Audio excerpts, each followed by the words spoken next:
Good afternoon and welcome to the CERIAS Security Seminar from Purdue University.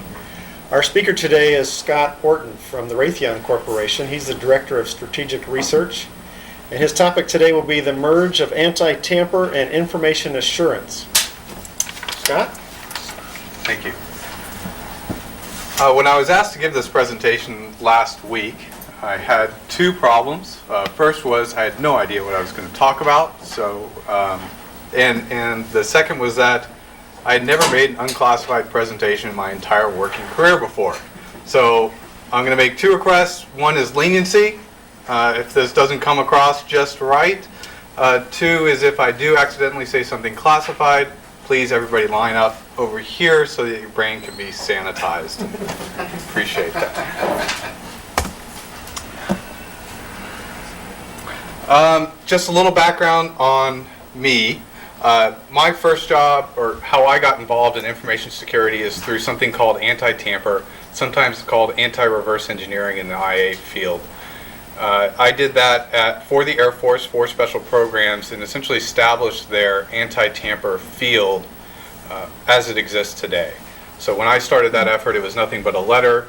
We knew that we had lots of weapon systems. Those weapon systems were being lost on the battlefield. Additionally, we were exporting a lot of those weapon systems, and we knew that we needed to protect them such that the technologies wouldn't be lost to us or they wouldn't be modified in some way that they'd be detrimental to us.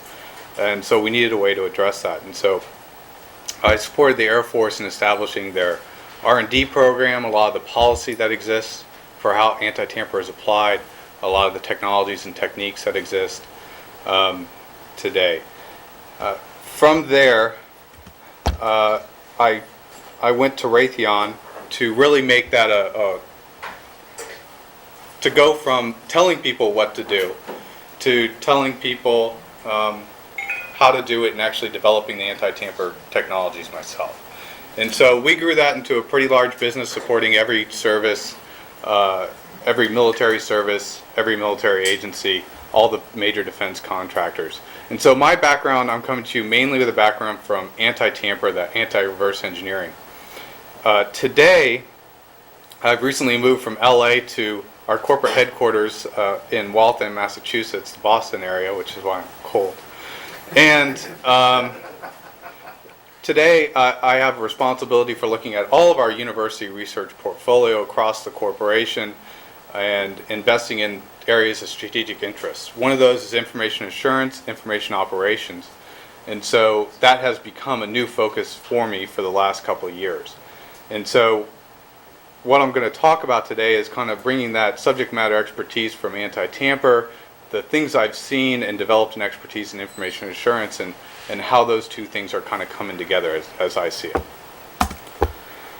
This is a definition of anti-tamper. I'll let you read that, but to give you a sense of this, I'm going to have to digress a little bit. In military systems, let me give you an example of yesterday's and today's radar systems. So we have fighter jets out there today. The radar systems in them are generally mechanically scanned arrays.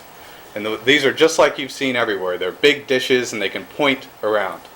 So now let's take a pilot, not much older than you, two big rocket engines strapped to his back, moving at 600, 700 miles an hour through the blue sky, with an engagement coming at them, also at 700 miles coming the other way, and nobody can see each other.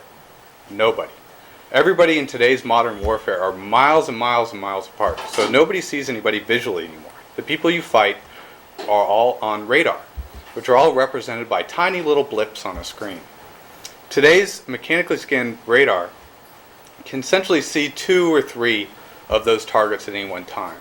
And so when a pilot sees somebody, they're like, great, I got a blip, that target is over here.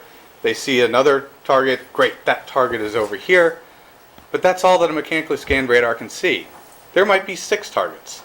And those 4 other ones might be moving above them, below them, and at them at all sorts of speed. And so it's a very scary proposition when you tell them you're going to only see maybe what might be everybody, maybe there might be a lot of people more.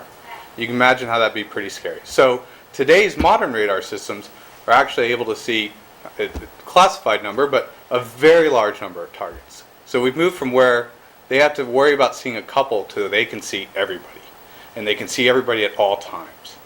And in addition to that, they're actually able to launch missiles, launch bombs even, all simultaneously, taking out multiple targets, able to leave the battle space and let their missiles and other things go in for the kill without them even being part of the engagement. The adversary that they're going against still has the old radar system. And so it's a huge advantage that they have. Well, these same radar systems are going to be exported and sold to our allies. And some of those radar systems are going to go into hands that we don't want to, through either battlefield loss or just through being kind of unfortunately sold third party to the people we don't want to have them. So what we do with anti-tamper, in that same radar system, the two most common things are, first, there's a front end to the radar system. There's some hardware that enables that to happen that's very sensitive. And so we want to deny people the ability to even see that hardware. This gets very difficult in the case where you have sold somebody this. So I'm going to sell you a radar system. It's your radar system. And I say you can no longer, you're not allowed to see some of it. So that's a very tricky task, especially since I will never see that radar system again, and I have to prevent you from seeing its internals.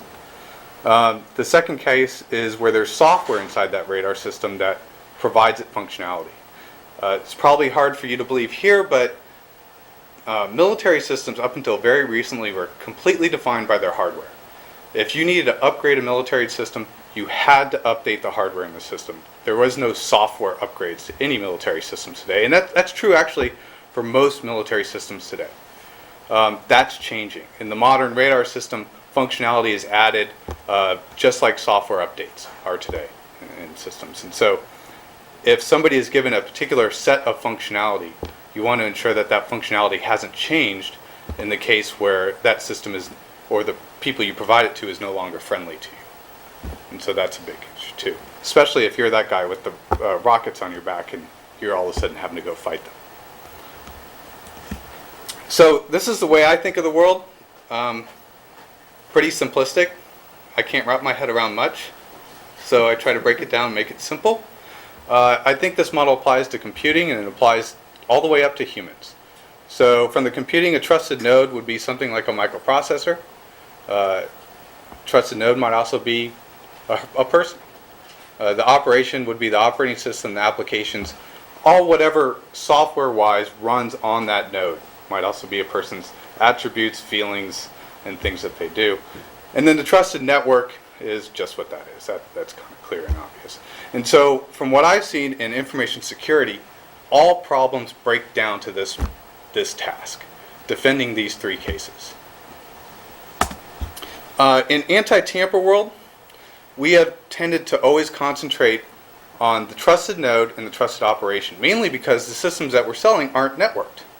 A missile goes out, it turns on to do its job. When it's fired, it goes and does its job, and it's definitely not networking after that. So that's the way we've always focused. What's happening today, though, is that that same missile is now becoming networked. We have missiles that will fly for enormous amounts of time. You'd be kind of surprised at how long, and they'll take updates in the air about what their courses are going to do, where they should go, what they should go look at. Some missiles today do a lot more than blow things up. What they do is they pass over certain areas, they'll take pictures, they'll send those pictures back to home. People will look at and assess those pictures and maybe even change where they want that missile to finally be routed to. So there's lots of legs in today's current products. And so everything is becoming networked that we develop today. So we have to extend a little bit. In IA, everything I've seen really primarily has been focused on the network, but more and more has started to focus on the operation, attacks that go at the applications, but at the operating system and all the way down into the rootkit. We haven't yet seen a lot of attacks all the way at the hardware node level, though I'm sure they're going to happen.